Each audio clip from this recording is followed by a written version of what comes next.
Hi there, Brandon Brown, friend of Cornerstone, a counselor in the community, and was talking with Jillian Cosgrove recently about just a lot of different things. I got a request recently, which I think is a good one, to talk about what are the signs that we look at that perhaps, there's a difference. There's a difference between normal grieving and there's what we call complicated grieving, where definitely you need some counseling to get through this. How do you recognize these things, right? Because there's a normal response to grief. We feel very sad. We might have a roller coaster of emotions. We might have trouble sleeping.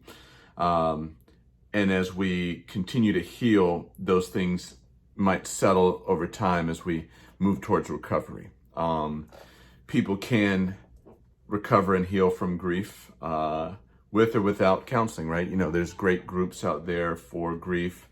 Grief Share, to name one, counseling individual. But sometimes it goes to a point where we start to have some markers where we say, you know what, this is a friend, a family, a coworker, a student, that here's the things that I want to look out for, that, I think that the grief is complicated and I think it's causing a level of pain that is very impairing in life, right? So I'm going to go over all those. The first one I want to talk about is obsession with the person that has died. Just if you notice that, man, like the topic of conversation, we see it as bordering on obsession, especially if it's taking place for a good amount of time. That's one of the first things you want to look for. I'm going to give you a list of things tonight, and one on their own may or may not be, but if you start to see a lot of these signs, the more that you see, the more where it might be appropriate to pick up the phone, call a friend that can direct you to a counselor, a pastoral counselor, a licensed counselor, but someone who is very good with dealing with grief. So that's the first one. The next one is just a deep, unbearable sadness that just never seems to lift. Closely following, we do see a deep, unbearable, seemingly unbearable sadness. People can recover. People can recover if they lose a mother, a father, a spouse, a friend, a sibling, and yes, even a child. People can recover. But when you start to see that, this deep, seemingly unbearable sadness is just not seeming to lift at all. Like when it just gets stuck there, that's another sign that you want to look at. The next one, look at their expression. Is it pessimistic? Is it very much a doom and gloom type of demeanor now, right? If they are exhibiting those type of things, just predicting the future, it's going to be no good, I'm going to lose everyone, those type of negative thoughts that just aren't true, those automatic negative thoughts where it's all doom and gloom. Yes, pain is inevitable.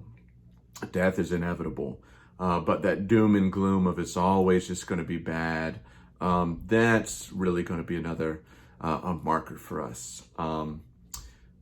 Highly irritable, right? Especially if they weren't irritable before, just noticing that, man, they're ready to go, right? Their fuse is very, very short. They get enraged, triggered easily. You feel like you have to walk on eggshells around them all the time. That's another big one, right? If their temper is just very volatile and it could happen any moment, that's what we want to look for. If they start to, these are going to become more obvious, like if they're not leaving home, perhaps they're not paying attention to their grooming, they're no longer combing their hair, shaving, makeup, showers, some of the things that we see when it's that deep, deep depression. If they're not taking care of their personal hygiene, leaving the house, doing the activities that they used to do, that's another big one, right? Going along with that temper I talked about a little bit ago, just a persistent bitterness and anger towards the world, like just kind of flowing in every direction, right? When we start seeing that overarching thing, that's going to be another one. And, like I was saying, with not leaving the house, if they're starting to withdraw socially, consistently, You start talking to people and they're like, I haven't heard from so-and-so, like they don't come out anymore. Have they returned your text? No, they're not returning my text either. Start to get concerned, right? Social isolation is a big, big trigger, especially when we're talking about grief, because the depression can get just so huge. If you ask them directly, hey, how are you doing with this? If they start to hit you with a denial of that they're grieving, or a defensiveness about it, like back off, don't ask me about that. That's another big one, right? If they're not just willing to say, yeah, it's been rough, I'm working through it, this is what I'm doing, but if it's just like, hey, don't even ask me about that. If over time you can tell that it's just causing them to, push you back, and they're doing that to a lot of people. That's a big one. If you're starting to see, for the students, if you're starting to see them just in their grades and their schoolwork, they're just not putting any of the effort that they used to. For an adult, it would look like not putting in the effort at work, starting to slip and have those consequences. That's going to be another big one.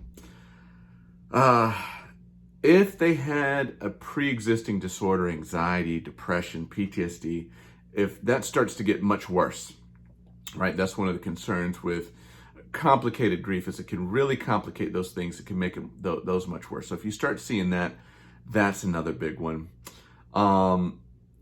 If they are starting to also get just reckless, impulsive, self-destructive, that's another one.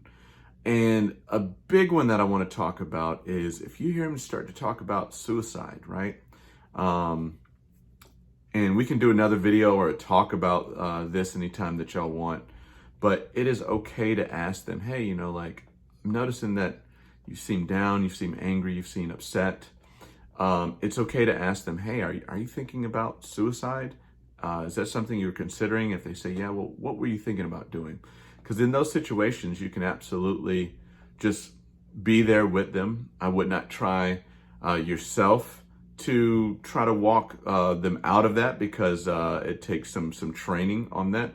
But to let them know, hey, there's people that are here that can help you through that. There's some treatments, and if it's very severe, just go ahead and drive them right to the ER, or call 911, or call the national hotline, right? Those are some big ones to look out for. Like I said, on their own, they're not necessarily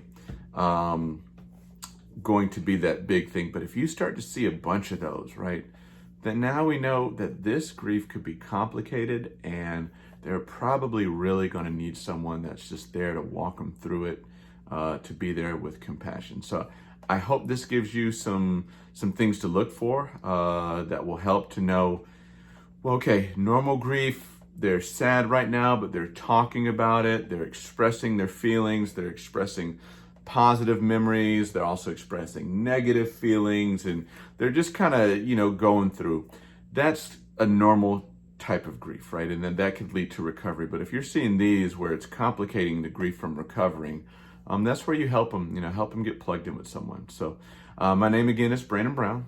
Thank you so much. And I pray that this is going to be helpful, as we are all in this trying to help friends and family grieve a big loss right now. So thank you for your time, and I'll talk to you later.